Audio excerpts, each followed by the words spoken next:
안녕하세요. 블랙고시 마스터 신입니다. 이제 과학 3편이고요. 과학 3편으로 2021년 1회 2회와 2022년 1회 2회 기출 분석까지 마칩니다. 여러분에게 좋은 결과가 있기를 응원합니다. 자, 시작할게요. 열 효율입니다. 열 효율은 열기관의 효율을 말하는 거고요. 공식은 에너지 효율과 똑같아서 제가 두 개를 같이 적어놨고요. 공급 에너지가 고열원이고요. 유용 에너지가 1이고요. 그래서 거기다가 곱하기 100을 하면 에너지 효율과 열 효율이 나옵니다. 일을 많이 할수록 열 효율이 높고요. 공급한 열 에너지가 모두 1로 전환하는 열기관은 없던데 이 말의 의미는 뭐냐면 어떤 기관이든 간에 에너지가 열로 나가게 되어 있어요. 그러니까 저희가 핸드폰을 사용하더라도 그 핸드폰을 사용할 때 들어가는 배터리가 결국 우리가 열로 나가잖아요. 그래서 그런 걸로 생각하면 돼요. 그래서 무조건 열은 있습니다. 아시겠죠? 그리고 또 하나 기억해 놓으셔야 하는 게 W는 Q1 빼기 Q2 요거 한번 기억해 주시고요. Q1은 W 더하기 Q2입니다. 이해되셨나요? 그래서 나중에 그림에서 다시 봐드릴게요. 그리고 에너지 전환이요. 에너지 전환은 에너지 형태만 달라질 뿐 보존된다라고 하는 에너지 보존 법칙이 성립하고요. 여기도 보시면 시험 문제 나왔던 거 일단 먼저 볼게요. 수소 연료 전지는 연료의 화학 에너지를 전기 에너지로 바꿨어요. 여기서 지금 연료 전지잖아요, 전지. 그래서 이제 화학 에너지가 전기 에너지로. 그리고 제가 넣어둔 거는 이제 앞에 배웠던 발전 방식에 나온 아이들을 넣어놨어요. 일단 그게 연관돼서 나올 수도 있어서 제가 이렇게 설명해 놨습니다. 태양광 발전과 태양열 발전은 태양의 빛 에너지가 전기 에너지로, 태양의 열 에너지가 전기 에너지로, 그리고 수력 발전은 물의 포텐셜 에너지가 터빈의 역학적 에너지, 그러니까 터빈을 돌린다는 뜻이에요. 그리고 전기 에너지가 됐다. 화력 발전도 태우는 거잖아요. 그래서 화학 에너지가 태우면 열이 나죠. 그래서 열이 나고 또 그게 터빈을 돌리고 전기로 바뀝니다. 핵 발전도 마찬가지입니다. 핵 에너지가 열 에너지로 바뀌고 터빈 돌리고 전기 에너지요. 되겠죠? 자, 그럼 시험 문제 한번 가볼게요. 열기관 나와 있고요. 그 다음에 Q1, Q2, W 나와 있죠. 그래서 제가 아까 말씀드린 거 Q1은 W 더하기 Q2다. 그래서 Q1은 얘네 둘이를 더한 거다. 되겠나요? 그러면 W는 이게 넘어가야 되니까 Q1 빼기 Q2다. 그래서 이게 2번, 니은이 틀렸고요. 그리고 Q1이 크냐 Q2가 크냐고 하면 Q1이 들어가는 거잖아요. 맞죠? 이게 크죠? 이 화살표 모양만 봐도요. 그래서 Q1이 큰 게 맞습니다. 그리고 W가 클수록, 그러니까 일을 많이 할수록 열 효율이 큰 것이 맞습니다. 그래서 답은 기디. 그 다음에 여기 이제 한번 공식 써볼게요. 공급된 열 그리고 한 일 곱하기 100이거든요. 그래서 공급된 열이 200, 한 일이 40, 그리고 곱하기 100. 그러면 약분을 하면 20%가 나옵니다. 되겠죠? 그 다음 제가 아까 말씀드렸던 거 연료 전지, 화학 에너지는 전기 에너지입니다. 됐죠? 자, 그 다음 전자기 유도 갑니다. 전자기 유도는 코일을 지나는 자기장이 변해서 코일에 유도 전류가 흐르는 현상인데, 그러니까 원래는 이제 전기가 흐르지 않는데 전류가 흐르게 만든 거예요. 그래서 일단 2021년 거에 나온 게 요거 두 개거든요.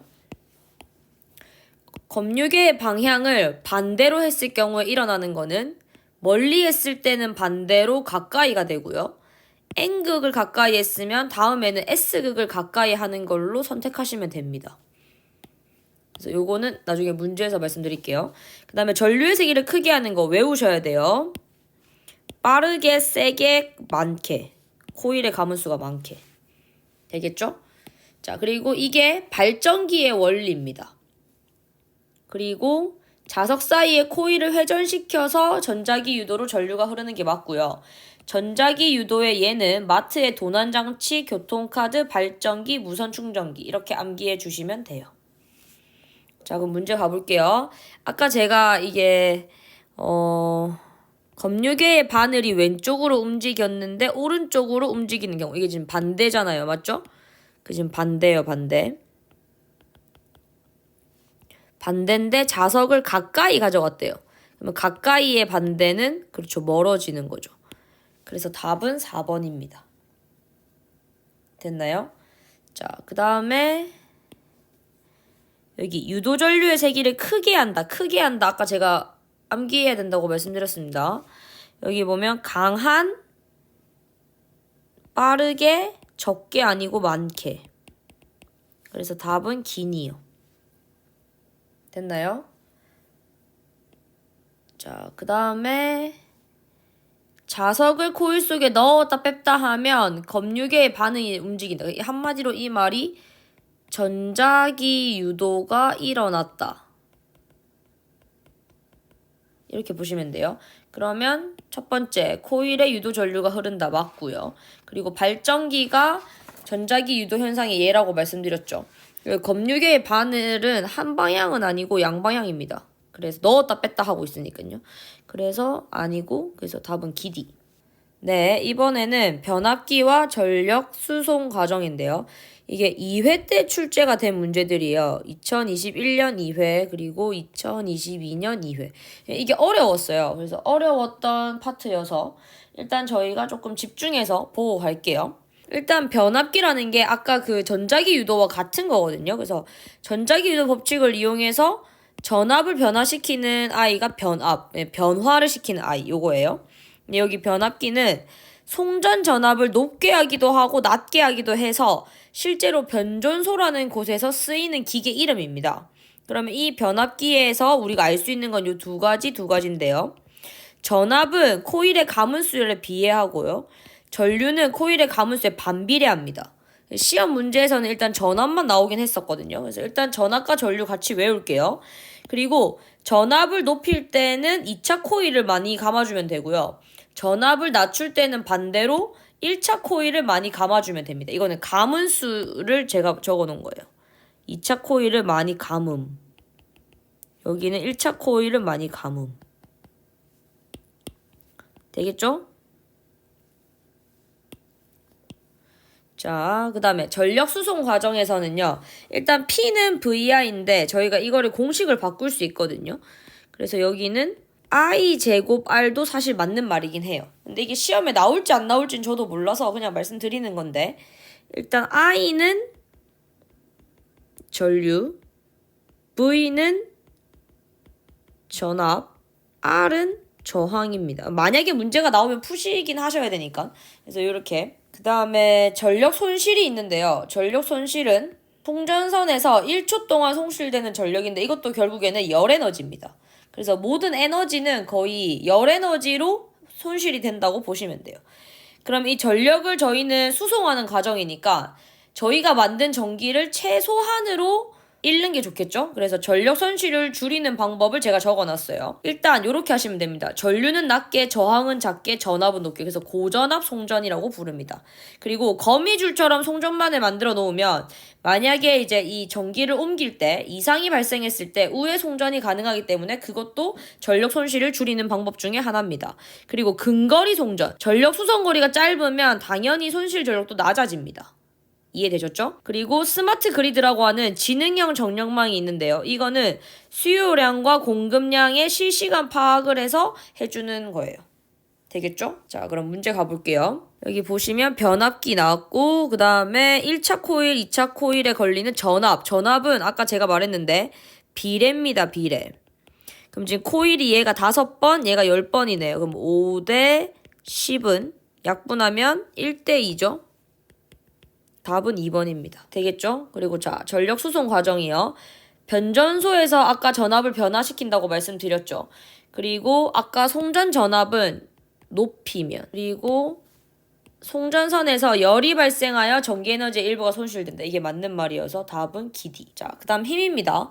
힘은 저희가 힘에 대해서 이제 그 시험 범위가 바뀌기 전에 자주 나왔었는데 이번에는 한 번밖에 안 나와서 일단은 암기는 하고 넘어갈게요. 전기력, 자기력, 마찰력, 탄성력, 중력. 그래서 전기력은 전기 생각하시면 되고 자기력 자석, 마찰력은 운동하는 거 방해, 탄성력은 처음으로 되돌아가려는 힘, 중력은 당기는. 그래서 물체와 물체 사이. 물체 단어 나오고 당긴다. 그러면 중력입니다. 되겠죠? 그리고 우주에 존재하는 네 가지의 힘의 크기를 비교한다면 강한 상호작용, 전자기력, 약한 상호작용, N 중력이에요. 그래서 이렇게 순서대로 암기하시면 돼요. 그리고 힘의 3요소 저희가 한번 그냥 보고 넘어갈게요. 힘의 작용점, 힘의 크기, 힘의 방향. 됐나요? 자, 그럼 문제 풀어볼게요. 아까 제가 물체, 당기는, 그렇죠. 중력이에요. 마찰력은 운동 방해, 자기력은 자석, 전기력은 전기. 되겠죠? 자, 그럼 초전도체요. 초전도체는 임계온도 이하에서 전기 저항이 0이 되기 때문에 그때 마이스너 효과라는 게 일어나요. 그래서 자석이 뜹니다. 그래서 이게 바로 자기부상 열차고요. 그러다 보니까 전류가 흘러도 열이 발생하지 않아요. 되게 좋죠? 그래서 전력 손실이 없습니다. 원래 아까 송전선에서는 전력 손실이 있다고 했죠? 열 에너지 때문에. 근데 이 초전도체는 전류가 흘러도 열이 발생하지 않기 때문에 엄청 좋아요. 그 다음에 MRI와 핵융합장치에 사용됩니다. 됐나요? 자, 문제 갑니다. 특정 온도 이하에서 전기저항 0, 초전도 현상, 초전도체. 엄청 쉽죠? 초전도체의 특성, 임계온도 이하에서 저항이 0이다. 초전도 상태 자석을 뜬다. 이게 아까 마이스너 효과.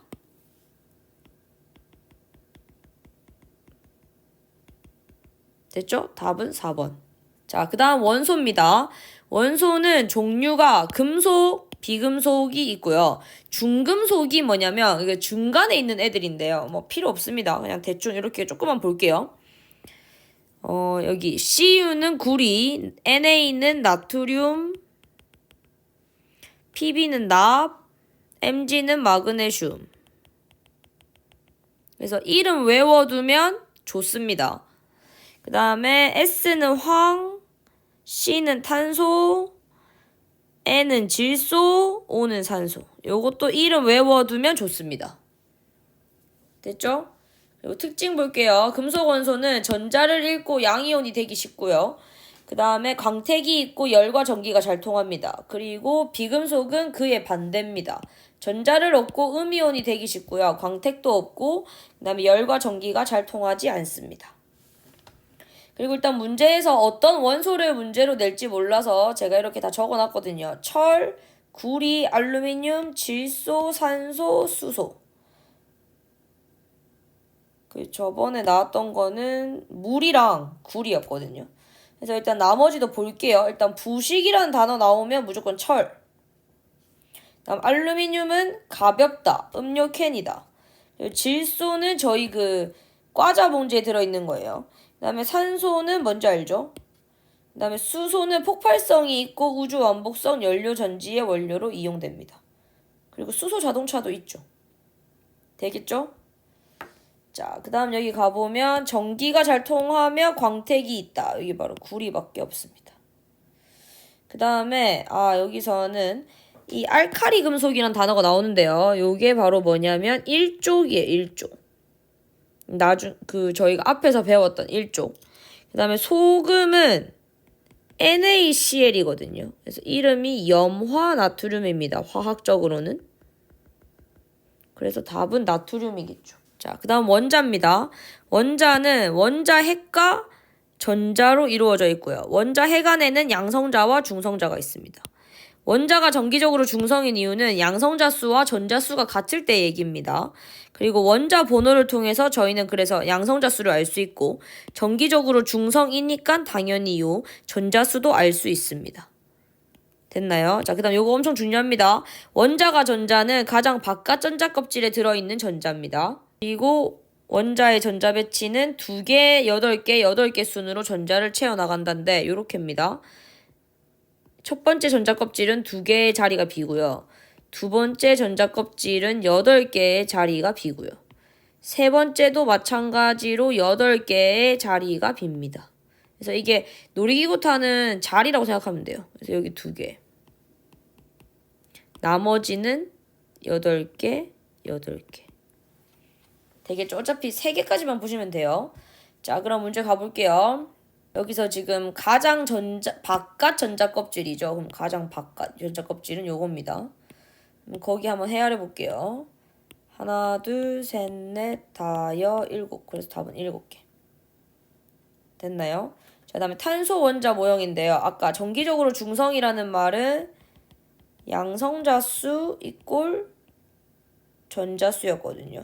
양성자는 지금 6 플러스니까 6개죠. 근데 전자를 볼게요. 하나, 둘, 셋, 넷, 다여. 오케이, 6개네요. 그래서 정기적으로 중성 맞습니다.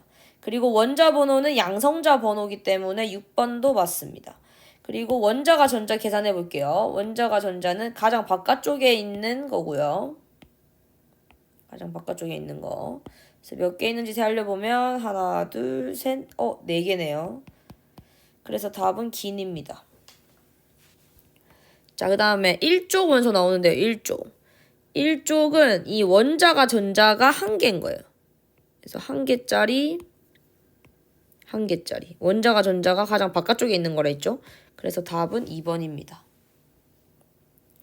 자, 2022년 1회, 2회 때 다 등장했던 건데요. 빅뱅 우주론이 등장했어요. 원래 시험범위 바뀌기 전에도 있었는데 2021년도에는 안 나오다가 이제 2022년도에 등장해서 저희가 이 부분을 조금 자세히 볼게요. 자, 빅뱅이라고 하는 대폭발이 일어났거든요. 그러고 나서 만들어진 순서는 작은 거부터겠죠. 그래서 기본 입자인 커크와 전자, 그리고 두 번째가 양성자와 중성자, 그리고 이것들이 모여서 원자 핵이 되고 원자가 되는 이런 식으로 갑니다. 그래서 순서 외워주세요. 순서가 시험 문제 나왔습니다. 그리고 빅뱅이 아까 대폭발이라고 말했죠. 대폭발 자체에서부터 우리가 알 수 있는 거는 고온과 고밀도입니다. 그리고 점점 저온과 저밀도로 팽창하고 있는 중입니다. 우주는 팽창 중입니다.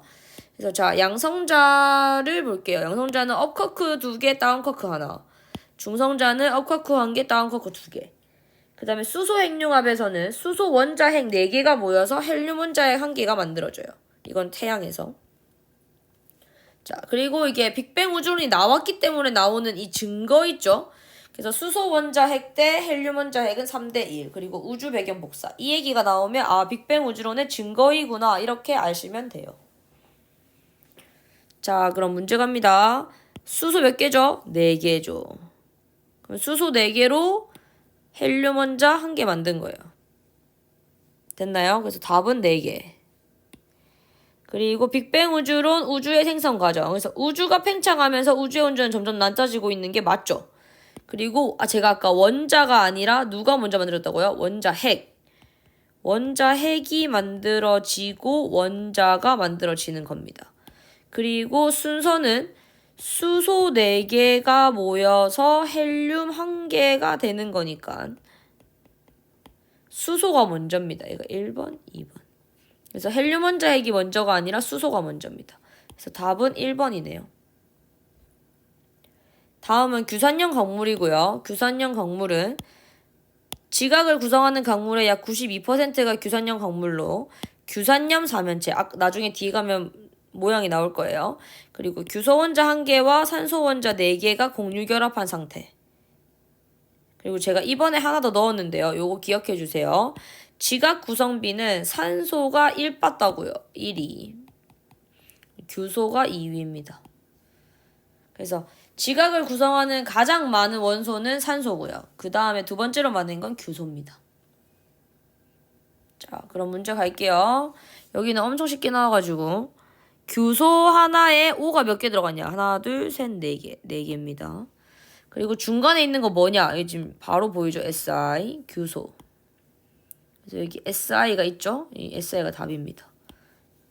이 O 4개는 여기 하나, 둘, 셋, 4개입니다. 되겠죠? 자, 그 다음 이제 효소와 물질 대사인데요. 일단 효소가 하는 일을 볼게요. 효소는 반응 속도를 증가시킵니다. 그래서 생체 내에서 물질 대사를 촉진하는데 그때 활성화 에너지를 감소시켜서 반응 속도를 증가하는 아이고요.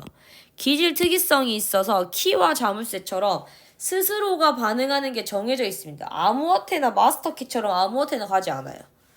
되겠죠? 그리고 효소는 변하지 않으니까 재사용이 가능하고요. 효소가 가장 활발하게 움직일 수 있는 거는 여기 37도. 그러니까 그렇게 치면 이제 저희의 몸이 옵니다. 자, 그다음 산성이 또 정해져 있어요. 그러니까 펩신은 2, 뭐 아밀라제는 7 이렇게 반응하는 효소들마다 자기의 산성도가 정해져 있습니다. 됐나요? 그리고 요거 꼭 암기해 주세요. 효소의 주 성분은 단백질이다. 자, 그 다음 이제 물질 대사가 그럼 뭔지 알아볼게요. 물질 대사는 생물체 내에서의 화학 반응으로 에너지가 출입을 합니다. 동화는 합치는 거, 합성. 이화는 분해하는 거. 그래서 저분자를 합성해서 고분자가 되는 건 동화로서 흡열 반응이고요. 예를 들면 광합성, 단백질 합성. 이화작용은 고분자, 무거운 애를 또 이렇게 분리시키는 건데요. 이건 발열 반응이고 세포호흡과 소화가 있습니다. 그래서 제가 밑에 적어놨어요. 여기 그림을 넣어놨는데요. 여기 기억하셔야 합니다. 그래서 염록체에서 일어나는 광합성의 순서는요. CO2 더하기 O2에다가 빛에너지가 들어오면 포도당과 산소가 만들어진다. 요겁니다. 요게 광합성. 그 다음에 반대로 미토콘드리아에서는요. 포도당과 산소라고 하는 요 뭉덩이가 CO2와 H2O와 ATP라고 하는 에너지로 이렇게 나오는 이해되셨죠? 자, 그럼 효소의 기출문제 풀어볼게요. 생명체 내에서 화학 반응에 관여한다. 효소고요. 그리고 생명체 내에서 물질이 분해 또는 합성. 분해가 아까 이화, 합성이 동화. 그래서 이 두 개를 합쳐서 물질대사. 그다음 물질대사에 대한 설명. 세포호흡은 물질대사에 속한다. 아까 물질대사에서 이화작용에서 세포호흡이 있다고 했죠. 그리고 에너지 출입은 일어납니다. 그리고 효소는 물질대사에서 반응 속도를 변화시키는 아이도 맞습니다. 그래서 답은 기디. 자, 그 다음 세포막이고요. 세포막은 인지질 이중층에 막단백질이 박혀있는 구조입니다. 그래서 이렇게 요게 인지질 이중층이고요. 그리고 이렇게 생긴 막단백질이 있습니다.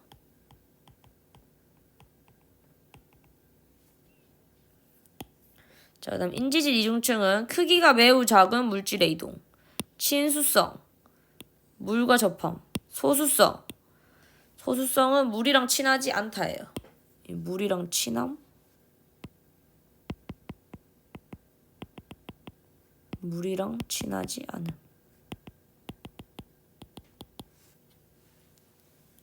그래서 요 안에 들어있는 게 소수성, 요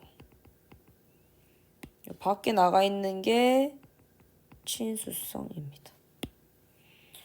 막단백질은 크기가 큰 물질들을 이동하는데 보통 포도당. 여기는 산소라고 보시면 돼요. 그 다음에 확산은 물질이 고농도에서 저농도로 퍼져나가는 현상이고 세포막의 선택적 투과성이라는 게 있는데요. 크기, 종류, 특성에 따라서 달라집니다. 그럼 자 문제를 가볼게요. 세포막이죠. 일단 인지질이 이중층으로 배열되어 있다. 이중층 맞죠? 한 층, 두 층. 그 다음에 모든 물질은 단백질로 통해서 이동하는 건 아니에요. 왜냐면 여기 지금 보시면 네모는 이쪽으로 이동했지만 동그라미는 여기 또 인지질 이중층을 통해서 이동했단 말이죠. 그래서 요거 두 개 다릅니다. 그 다음에 세포막의 주성분은 단백질과 인지질이다. 맞죠? 그래서 답은 기디. 그리고 여기는 엄청 쉬워요. 선택적으로 이동, 선택적 투과성. 그리고 여기는 인지질로만 구성된 게 아니고 아까 제가 단백질도 있다. 그림에도 있죠, 막단백질. 그리고 산소는 인지질 이중층. 맞죠? 산소는 인지질 이중층. 맞죠? 그 다음에 포도당은 막단백질. 요것도 맞죠? 그림만 잘 보시면 돼요. 그래서 답은 니은 디귿. 네. 자, 그 다음 판의 경계고요. 판의 경계는 2021년도에만 나온 문제들인데요. 일단 그래도 보고 넘어갈게요. 여기 지금 서로 만나는 아이죠. 이렇게. 요거는 수렴형이고요. 이렇게 점점 멀어지죠. 멀어지는 거는 발산형. 그리고 여기는 어긋났죠, 지금. 어긋난 거는 보존형입니다. 그래서 수렴형은 판이 소멸됩니다. 이렇게 만나니까요, 서로.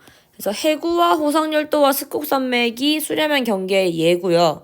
실제로 이제 만약에 지도에서 고르라고 한다면 일본 해구, 칠레 해구, 그리고 일본의 호상열도, 마리아나 해구, 알프스 산맥, 히말라야 산맥이 수렴형 경계입니다. 그리고 발산형 경계는요, 판이 생성돼요. 이렇게 멀어지니까요, 이 중간에 판이 생성되겠죠? 그래서 해령과 열곡대가 발산형 경계고, 동태평양 해령, 대서양 중앙 해령, 동아프리카 열곡대가 얘입니다. 그리고 마지막으로 보존형 경계. 보존형 경계는 이게 보존된다라는 말이에요. 이게 판이 그대로입니다. 그래서 변환 단층으로 산 안드레아스 단층이 있습니다. 자, 그럼 여기 보시면 단층이 존재한다. 보이죠? 단층. 그럼 답은 사실 2번입니다. 그래서 요거는 보존형 경계, 발산형 경계. 그래서 발산형은 판 생성. 그리고 모양은 이렇게. 맞죠? 그래서 이렇게 가죠? 확인했고요. 그다음에 여기가 지금 아프리카판, 남아메리카판인데 발산형 경계에서 나와 있는 거는 해령. 나머지 세 개는 수렴형입니다. 그래서 아까 제가 말했던 그 단어만 외우셔도 됩니다. 자, 그다음 이제 이상기후요. 이상기후는 정의도 중요하고요. 이 지구 온난화에 대한 정의, 온실 효과에 대한 정의 엄청 중요합니다. 엘니뇨에 대한 정의, 라니냐에 대한 정의, 사막화에 대한 정의 엄청 중요한데 이번에 시험 문제를 보니까 결과를 물어봤어요. 그러니까 지구 온난화가 일어나서 그래서 일어난 사건이 뭐냐 이렇게 했을 때 평균 기온이 증가하고 평균 기온이 증가하면 뜨겁겠죠. 뜨거우니까 빙하가 녹겠죠. 빙하가 줄어드니까 자연스럽게 해수면이 높아지겠죠. 이해했나요? 그 다음에 그래서 제가 이제 엘니뇨와 라니냐도 결과를 적어놨어요. 엘니뇨가 일어나면 동태평양에 홍수가 일어나고 서태평양에는 가뭄이 일어나고요. 라니냐가 일어나면 동태평양이 반대로 가뭄이고 서태평양이 홍수입니다. 됐나요? 그리고 사막화가 저번에 시험 문제 나왔었는데 얘도 이제 결과를 적어놨어요.